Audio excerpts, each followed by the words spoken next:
वक्फ board सुधारणा विधेयक लोकसभेमध्ये सादर झालेलं आहे। दिवसभरामध्ये नेमकं काय काय घडलं त्या संदर्भात पाहूया टॉप 9 बातम्या। बहुचर्चित वक्फ सुधारणा विधेयक अखेर लोकसभेत सादर। संसदेमध्ये चर्चेदरम्यान सत्ताधारी आणि विरोधी पक्षांमध्ये जोरदार वादविवाद। थोड्याच वेळात मतदान होणार। विधेयकाद्वारे वक्फ बोर्डाच्या मालमत्ता कायदेशीर कक्षेत आणण्याचा प्रस्ताव। ज्यांची सद्सद्विवेक बुद्धी जागृत ते वक्फ सुधारणा विधेयकाचं स्वागत करतील। उद्धव ठाकरेंमध्ये बाळासाहेबांच्या विचारांचा अंश बाकी असेल तर ते विरोध करणार नाहीत। देवेंद्र फडणवीसांचा निशाणा।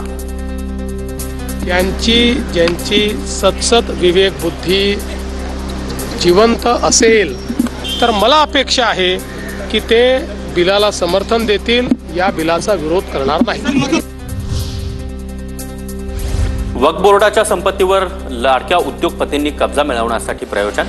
विधेयकाला राष्ट्रीय स्वयंसेवक संघाचा देखील पूर्ण पाठिंबा नाही। संजय राऊतांचा आरोप।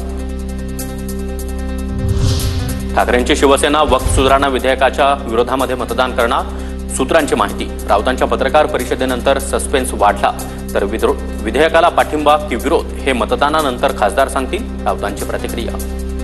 जेव्हा मतदान होईल त्यानंतर आमचे लोक बाहेरून सांगतील ना। अजिबात नाही। आम्ही पळपुटे नाही। जी भूमिका आम्ही स्वीकारली ती स्वीकारली। वक्फ बोर्डावर शिया, सुन्नी, बोहरा आणि महिला देखील असणार। 4 बिगर मुस्लिमांसह 2 महिला असणं अनिवार्य असणार। रिजिजू यांची माहिती।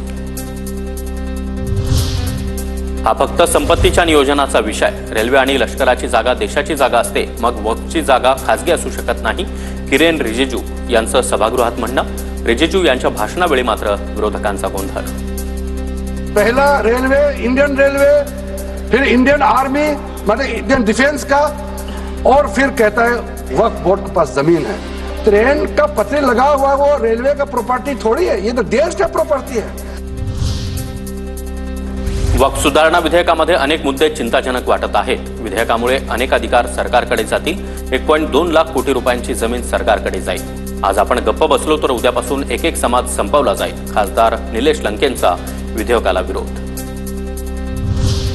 ठाकरे गटाला आता हिंदुत्वासोबत हिंदूंची देखील ॲलर्जी।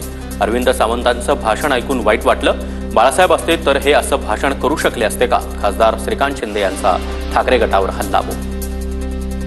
जो बाला साहब हमेशा हिंदुत्व के लिए लड़ रहे थे, मुझे लगा इनको सिर्फ हिंदुत्व से एलर्जी थी, लेकिन आज हिंदुओं से भी एलर्जी जो है यूपीटी को होने लग गई है।